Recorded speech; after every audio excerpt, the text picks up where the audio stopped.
Assalamualaikum warahmatullahi wabarakatuh. Saya Salman SPDI, Guru SDIT Al-Fikri Islamic Green School Pekanbaru. Saya mahasiswa PPG dalam jabatan tahun 2022 Angkatan 1 LPTK UIN Imam Bonjol Padang. Saya akan mempresentasikan hasil strategik saya yang dilakukan melalui kegiatan daring. Assalamualaikum warahmatullahi wabarakatuh. Waalaikumsalam warahmatullahi wabarakatuh.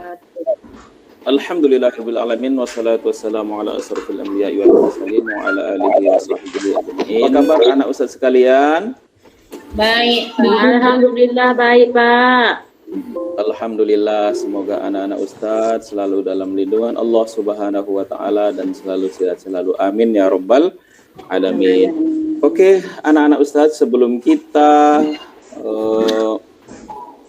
memulai pelajaran dengan doa, maka Ustadz akan melihat dulu apakah ada di antara anak-anak Ustadz yang tidak hadir hari ini. Hadir semua, Pak. Alhamdulillah. Mudah-mudahan kita selalu sehat selalu dan kemudian kita dalam lindungan Allah Subhanahu wa taala. Amin. Dan anak-anak Ustadz selalu bisa belajar dan bersungguh-sungguh untuk mendapatkan ilmu yang bermanfaat. Amin ya rabbal alamin. Anak-anak Ustadz pesankan selalu, karena ini masih suasana COVID-19, selalu menjaga jarak, kemudian memakai masker dan selalu mencuci tangan. Anak Ustadz, kita mulai pelajaran kita hari ini dengan membacakan doa belajar yang akan dipimpin oleh Suhardi. Kepada Suhardi, Ustadz persilahkan. Bismillahirrahmanirrahim. Rabbi zidni ilman warzuqni fahma waj'alni minas sholihin. Amin. Amin. Mudah-mudahan dengan doa yang telah dipanjatkan oleh kawan kita Pak Suhardi, kita diberikan oleh Allah Subhanahu wa taala ilmu yang bermanfaat dan Allah berikan kepada kita pemahaman yang tinggi dan Allah golongkan kita menjadi orang-orang yang soleh. Amin ya rabbal alamin. Oke anak-anak Ustadz, Ustadz ingin bertanya tentang pelajaran kita yang telah lalu, yaitu tentang kisahnya Nabi Isa. Ustadz ingin bertanya dulu kepada Siti Rohani. Nabi Isa itu ibunya siapa? Halo anak Ustadz Siti Rohani. Oke, kita pindahkan dulu. Nurjannah. Maryam, Ustaz. Maryam. Oke, terima kasih kepada Nurjannah. Kemudian kepada Susi Marlina. Apa salah satu mukjizatnya Nabi Isa alaihissalam? Salah satu mukjizatnya, Pak, dia mendapat kitab Injil, Pak. Alhamdulillah mendapat kitab Injil. Bagus sekali Nurjannah dan Susi Marlina.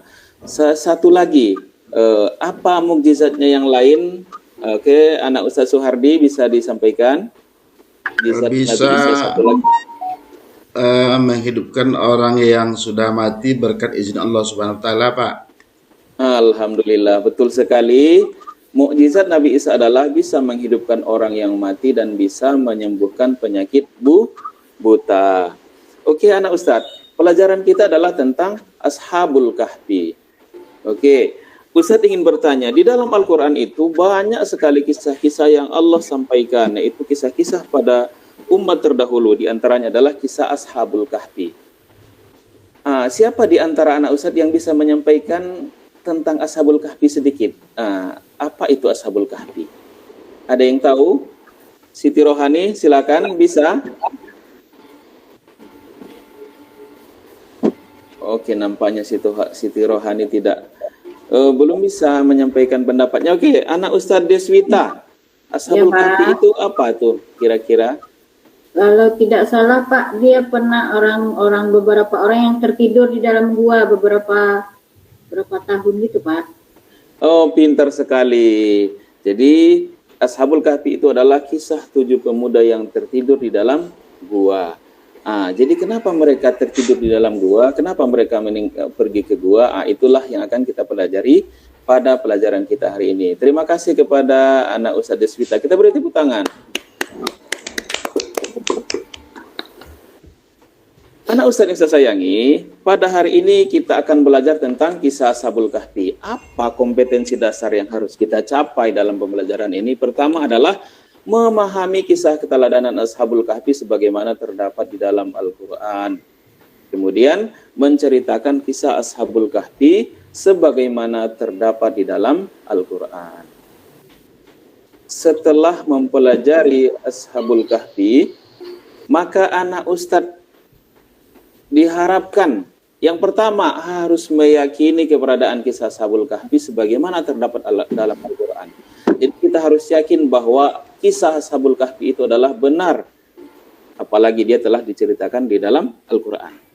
Kemudian kita harus menampilkan sikap kita harus teguh pendirian sebagai implementasi dari pemahaman kisah Ashabul Kahfi. Jadi anak Ustadz itu harus teguh pendiriannya, tidak boleh tidak teguh.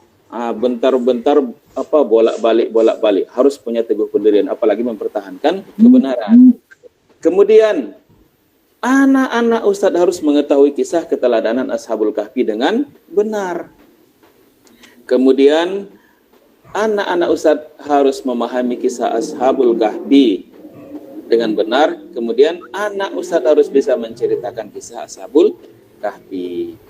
Oke, sebelum kita mulai pembelajaran, maka Ustadz akan membagi ke dalam 2 kelompok. Jadi kelompok yang pertama adalah kelompok Suhardi, Susi Marlina, kemudian Nur Jannah. Kelompok yang kedua Siti Rohani, Deswita, Cekto Ingsun, dan Suryanti. Ya anak Ustadz ya, kita bagi kelompok. Selanjutnya anak Ustadz, apa sih Ashabul Kahfi itu? Ashabul Kahfi adalah, kalau kita artikan Ashabul Kahfi itu artinya adalah penghuni gua. Jadi mereka itu tertidur di dalam gua. Ashabul Kahfi menceritakan tentang kisah 7 orang pemuda dan seekor anjing yang melarikan diri dari kejaran penguasa mereka yang kejam. Mereka bersembunyi di dalam gua dan tertidur selama 309 tahun. Jadi 309 tahun itu bukanlah waktu yang sebentar ya anak Ustadz ya. Itu adalah waktu yang lama. 3 abad lebih. Jadi kisah ini Allah abadikan di dalam Al-Quran surah Al-Kahfi ayat 9 sampai ayat 26. Jadi kata Ashabul Kahfi ini terdapat di dalam Al-Quran ayat ke-9 dari surah Al-Kahfi. Apa bunyi ayatnya? Bismillahirrahmanirrahim. Am hasibta anna ashabal kahfi warraqimi kanu min ayatina ajaba. Apakah engkau mengira bahwa orang yang mendiami gua dan yang mempunyai raqim itu termasuk tanda-tanda kebesaran kami yang menakjubkan? Jadi peristiwa ini adalah peristiwa kekuasaan Allah Subhanahu wa taala ya, peristiwa yang menakjubkan. Kenapa? 309 tahun mereka tertidur ya. Mereka tetap sehat ya, tidak busuk dan tidak meninggal dunia. Oke, anak Ustadz. Jadi kisah Ashabul Kahfi ini terjadi di negeri Romawi, di sebuah kota yang bernama Ephesus atau disebut juga Tarsus ya. Jadi wilayah sekarang berada di negara Turki. Jadi peristiwa ini menurut sebagian pendapat berada di negeri Turki sekarang. Peristiwa ini terjadi ratusan tahun sebelum Nabi Isa alaihissalam diutus. Pada masa itu, raja yang berkuasa bernama Dicyanus, seorang raja yang sombong, raja yang zalim. Dicyanus sama dengan Fir'aun pada masa Nabi Musa. Anak Ustadz tanya dulu Nur Jannah ya. Jadi Fir'aun pada masa Nabi Musa itu seperti apa kira-kira? Anak Ustadz Nur Jannah. Oh, kalau Fir'aun dulu dia menganggap dirinya sebagai Tuhan, Ustaz. Pintar, menganggap dirinya sebagai Tuhan. Suhardi, apa yang Ananda ketahui tentang Fir'aun pada masa Nabi Musa? Fir'aun itu sombong, Pak. Sombong. Pintar ya, jadi Nur Jannah. Suhardi, terima kasih ya. Jadi Dicyanus itu sama dengan Fir'aun pada Nabi Musa. Sama itu seperti yang disampaikan oleh teman kita Nurjannah, dia adalah raja yang mengaku dirinya Tuhan. Kemudian juga dia adalah orang yang sombong. Sombong itu apa? Sombong itu adalah batarul haq wa ghamtun nas, menolak kebenaran dan menganggap remeh manusia. Jadi sifat ini anak Ustaz tidak boleh kita pakai ya. Kenapa? Kalau kita pakai pasti Allah akan murka kepada kita. Kita sombong saja Allah tidak suka, apalagi kita sempat mengaku diri sebagai Tuhan. Kita lanjutkan ceritanya. Jadi kesombongan Daqyanus ini adalah menganggap dirinya Tuhan yang harus disembah rakyatnya. Bagi rakyat yang tidak tunduk pada kehendaknya akan dihukum dengan kejam. Dalam memerintah ia memaksa rakyatnya meninggalkan agama mereka dan beralih menyembah berhala. Oke anak Ustadz Deswita, kalau seperti ini ada raja pada masa sekarang ini, apakah kita harus tunduk atau bagaimana nih anak Ustadz Deswita?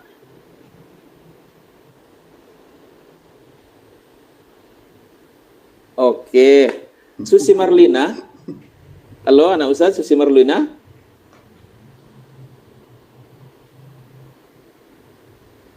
Oh, tidak terdengar ya. Oke, kembali Nurjannah. Dengar? Iya dengar Ustaz. Kalau ada raja yang mengaku sekarang itu dia mengaku diri sebagai Tuhan, apa tindakan kita Nurjannah? Kalau menurut saya Ustaz tidak boleh diikuti Ustaz. Tidak Kalau boleh kita diikuti. sudah yakin Allah Subhanahu wa taala adalah Tuhan kita. Pintar. Inilah tanda-tanda orang yang telah mempelajari kisah Ashabul Kahfi. Dia mulai menanamkan diri dalam hatinya bahwa tidak ada Tuhan yang boleh disembah selain Allah Subhanahu wa taala. Apalagi menganggap manusia sebagai Tuhan adalah perbuatan yang tercela atau menjadi perbuatan syirik yang akan menjadikan kita menjadi penghuni neraka. Oke, kita lanjut lagi anak Ustadz. Jadi di tengah ketakutan rakyatnya terdapat 7 pemuda yang tidak mau mengikuti perintah raja. Jadi di sini nanti kita lihat ya anak Ustadz, kenapa mereka tidak mau mengikuti perintah raja. Mereka adalah pemuda yang beriman kepada Allah dan beribadah sesuai dengan agama yang mereka anut. Mereka meyakini bahwa yang berkuasa di alam semesta adalah Allah Subhanahu wa taala, bukan raja. Raja adalah seorang manusia yang tidak mungkin menciptakan alam semesta. Para pemuda itu yakin hanya Allah Subhanahu wa taala yang menjadi tempat pertolongan. Jadi di tengah-tengah ketakutan rakyat yang lain itu banyak yang menyembah berhala jadinya. Meninggalkan agama mereka dulu yang menyembah Allah, mereka ada yang menyembah raja, ada yang menyembah berhala. Tapi 7 pemuda ini tidak mau. Kenapa? Karena mereka yakin bahwa Allah lah Tuhan yang menciptakan manusia. Raja bukanlah Tuhan, karena raja juga adalah manusia yang tidak akan bisa menciptakan alam semesta. Jadi dari kisah ini kira-kira anak Ustadz, apakah kita bisa harus mengikuti kisah seperti ini? Kita harus yakin bahwa Allah Tuhan sebagai Tuhan kita. Bagaimana dengan Siti Rohani? Halo Siti Rohani? Pak. Siti Rohani? Ya Pak. Jadi kalau kita sekarang ini adalah raja yang mengaku dirinya sebagai Tuhan, kemudian apakah Siti Rohani mau mengikuti itu? Ya Pak. Tidak kan? Kenapa? Karena raja itu adalah sebagai manusia ya yang tidak bisa menciptakan alam semesta. Oke anak Ustadz. Kemudian suatu ketika raja mendapat laporan bahwa ada beberapa pemuda yang tidak mau tunduk kepadanya. Raja kemudian memerintahkan pengawalnya untuk menghadirkan ke-7 pemuda itu ke istana. Sesampai di istana, raja membujuk mereka untuk meninggalkan keimanannya kepada Allah. Raja berjanji akan memberikan harta kekayaan dan jabatan yang tinggi jika mereka mau menyembah raja. Anak Ustadz, ini adalah raja ya. Raja itu dipanggilnya ke istana, kemudian dia menawarkan sesuatu, diberikan jabatan, diberikan harta untuk meninggalkan keimanan. Kalau sekarang ini kita juga harus bisa mencontoh nih ya. Contohnya bagaimana? Ketika ada sesuatu yang menghalangi kita untuk beribadah kepada Allah, kita harus tinggalkan. Oke, contohnya seperti apa? Bisa disebutkan contohnya Suhardi? Suhardi? Apa, Pak? Kalau sekiranya, Suhardi, kalau sekiranya ada yang menawarkan kepada anak Ustadz Suhardi, kamu tidak usah sholat, ini ada nih duit nih 100 juta, mau tidak? Oh, nggak boleh, Pak. Pintar. Kenapa? Karena sholat itu Adalah kewajiban kita kepada Allah Subhanahu wa taala. Masya Allah, luar biasa, pintar. Oke, kalau Deswita, Iya, halo, Pak. kalau sekiranya ada yang menyuruh Deswita untuk meninggalkan sholat, dikasih jabatan yang tinggi jadi bupati atau jadi gubernur, mau tidak kira-kira? Tak mau, Pak. Alhamdulillah. Kenapa? Karena Iyalah, Pak. Kita itu harus wajib melaksanakan sholat karena kita diciptakan oleh Allah, Pak. oke, pintar sekali ya. Kita harus menyembah Allah Subhanahu wa taala ya, karena Allah adalah Tuhan kita. Jadi pemuda ini adalah begitulah keteguhan mereka ya. Mereka tidak mau mengikuti kehendak raja ya. Mereka mengakui Tuhan adalah Allah Subhanahu wa taala, Tuhan yang sesungguhnya. Jadi mendengar jawaban pemuda itu, raja ini marah besar ya. Raja ingin menghukum mati ya. Jadi kemudian anak Ustadz, para pemuda itu tidak takut ya, walaupun dihukum mati ya mereka tidak takut dengan ancaman. Kalau penduduk yang lain ya sudah menyembah berhala, mereka tidak takut dengan ancaman ya. Kemudian mereka bertekad untuk mempertahankan keimanan, untuk menghindari hukuman, mereka kemudian melarikan diri ditemani seekor anjing ya. Jadi anjing ini adalah anjing yang mengikuti orang-orang yang soleh. Maka satu pendapat mengatakan bahwa anjing ini nanti akan masuk ke dalam surga. Jadi sebagai penunjuk jalan nih anjing ini. Setelah menempuh perjalanan yang jauh, mereka mencari tempat berlindung ke dalam sebuah gua yang terletak di gunung Naikhayus. Ya, jadi mereka masuk ke dalam gua itu dengan berdoa. Apa doanya? Kita lihat di dalam surah Al-Kahfi ayat ke-10. Iz awal fityatu ilal kahfi faqalu Rabbana atina min ladunka rahmatan wa hayyi lana min amrina rasyada.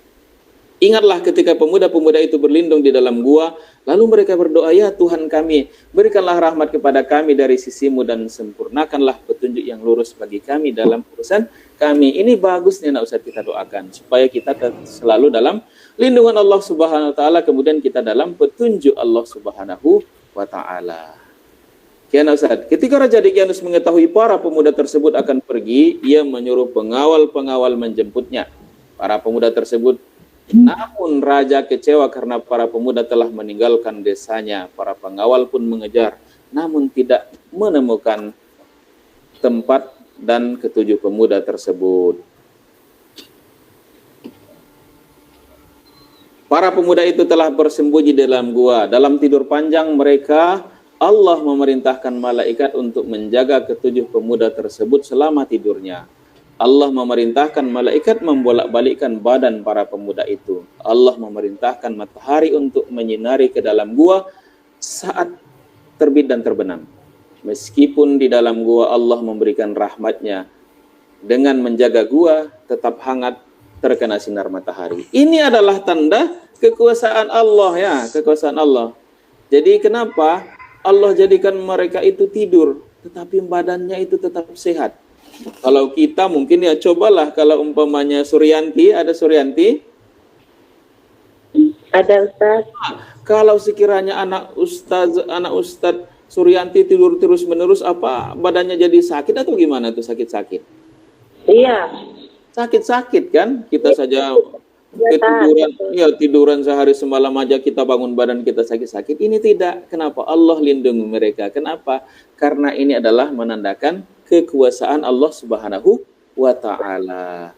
Kemudian anak Ustaz mereka tertidur hingga suatu ketika mereka terbangun ya. Mereka saling bertanya, sudah berapa lama mereka tertidur? Salah satu mereka berkata, mereka tidur hanya sehari atau setengah hari. Karena merasa lapar, seorang dari mereka pergi ke pasar untuk membeli makanan.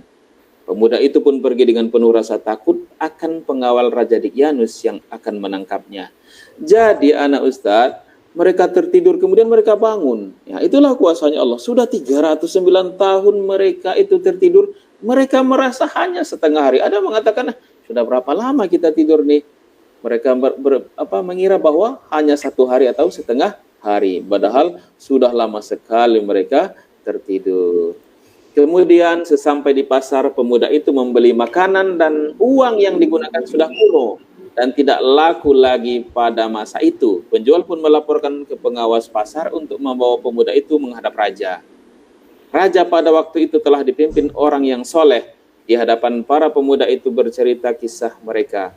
Raja meneteskan air mata. Ya, kenapa? Karena rajanya sudah berubah sekarang. Kemarin adalah raja yang kejam, raja yang zalim, raja yang mengaku dirinya sebagai Tuhan. Sekarang adalah rajanya raja yang soleh. Raja ini meneteskan air mata mendengar kisah keimanan mereka. Raja menceritakan bahwa Daqyanus telah meninggal 309 tahun yang lalu. Jadi anak Ustadz, ini adalah kisah 7 pemuda ya, yang mereka mau melarikan diri karena mempertahankan keimanan. Kemudian mereka itu sudah tertidur 309 tahun lamanya. Demi mempertahankan keimanan, mereka tidak mau dipaksa diberikan pun jabatan, diberikan pun harta. Mereka tetap mempertahankan keimanan. Oke anak Ustadz, sebelum kita simpulkan ya, Ustadz ingin bertanya nih. Sekarang sudah nampak soalnya ya. Oke. Disebut Ashabul Kahfi karena para pemuda itu A. Ada yang bernama Kahfi, B. Berjumlah 7 orang, C. Tertidur di dalam gua, D. Sahabat setia. Kira-kira apa jawabannya nih Siti Nurjannah? Oke, Pak. C ya, tertidur di dalam Gua. gua. Oke. Kemudian anak Ustadz nih Siti Rohani. Siti Rohani ya? Ada Siti Rohani? Oke, Siti Rohani. Perhatikan beberapa pertanyaan berikut. 1. Berani melawan kesesatan. 2. Takut terhadap ancaman. 3. Pendirian. 4. Tunduk pada manusia. Keteladanan dari Ashabul Kahfi terdapat pada nomor berapa, Siti Rohani? Nomor 1, Pak, berani melawan kesesatan.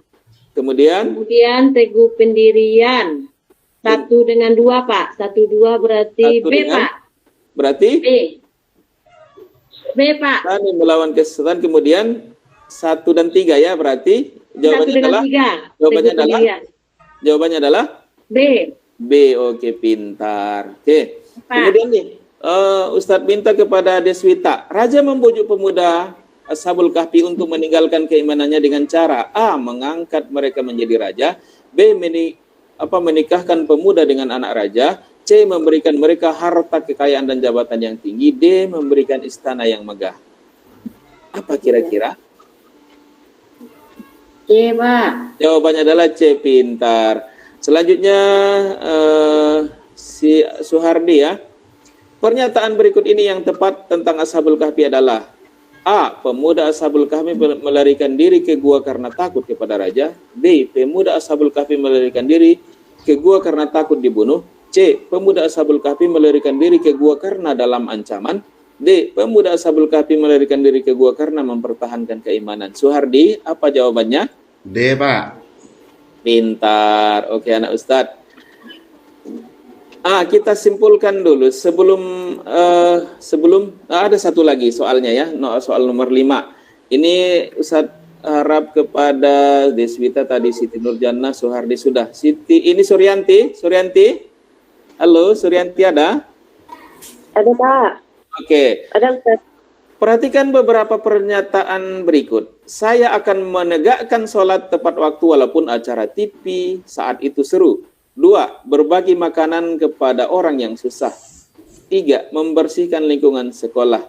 4. Saya akan menolak ajakan teman untuk mencontek saat ulangan. Hikmah setelah mempelajari kisah Ashabul Kahfi terdapat pada nomor berapa? Nomor berapa ya, Ustaz ya? Nomor 1 ya? Nomor 1. Oke, satu lagi. Nomor berapa tadi? 2 ya? Ada yang bisa bantu jawab teman-teman kita? Saya, Pak. Coba, apa Susi Merlina?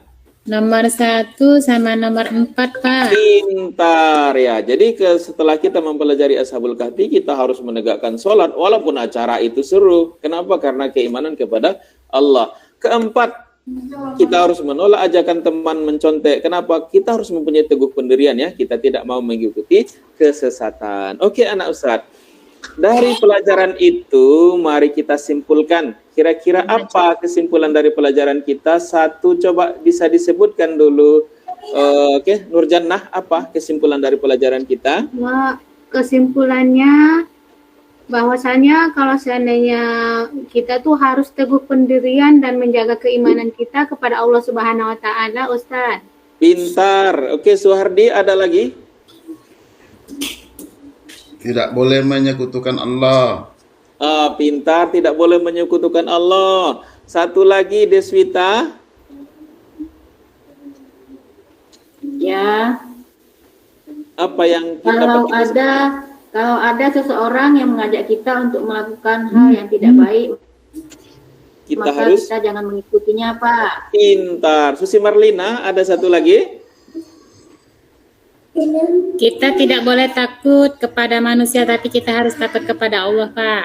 Pintar anak Ustadz. Ya, dari kesimpulan yang telah disampaikan itu berarti anak Ustadz sudah bisa mengambil kesimpulan dari pelajaran. Ya, di antara kesimpulannya lagi adalah Ashabul Kahfi adalah kisah 7 orang pemuda penghuni gua. Kemudian pemuda itu adalah pemuda yang beriman kepada Allah, senantiasa beribadah kepada Allah. Kemudian pemuda itu mempunyai keteguhan pendirian keimanan kepada Allah. Mereka menolak walaupun diberi harta dan jabatan, seperti yang disampaikan tadi oleh teman kita.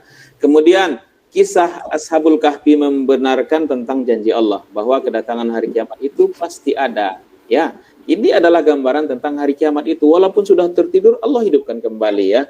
Ini terdapat dalam Al-Quran surah Kahfi ayat 21. Oke anak Ustadz. Demikianlah pelajaran kita pada hari ini. Insya Allah pelajaran kita yang selanjutnya adalah tentang apa keteladanan dari kisah Ashabul Kahfi ini. Harus ada keteladanan yang akan bisa kita amalkan dalam kehidupan. Jadi kita tutup dengan pelajaran kita pada hari ini dengan membacakan hamdalah. Alhamdulillahirrahmanirrahim.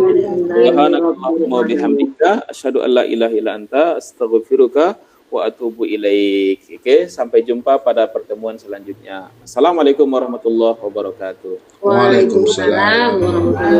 Demikianlah hasil kegiatan terteaching saya yang dilakukan melalui kegiatan daring. Assalamualaikum warahmatullahi wabarakatuh.